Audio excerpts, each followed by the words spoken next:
nakita namin yung kaibahan naming dalawa sa mga set namin kanina, di ba? Kita niyo naman yung kaibahan ng apoy sa sunflower.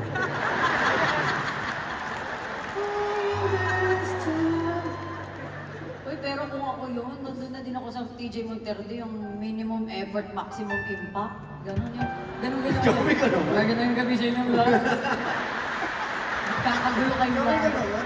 Gumanon lang.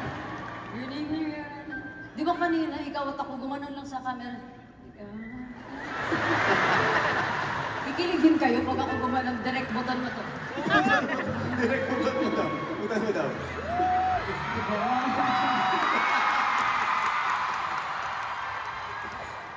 Kaya na nandun ako kanina, ganun lang. Diba? Doon na din ako. Sobrang unfair. Pagkatapos ng set niya, fresh pa rin siya. Pagkatapos ng set ko, kailangan kong mag-ulit ang makeup. Ganong level.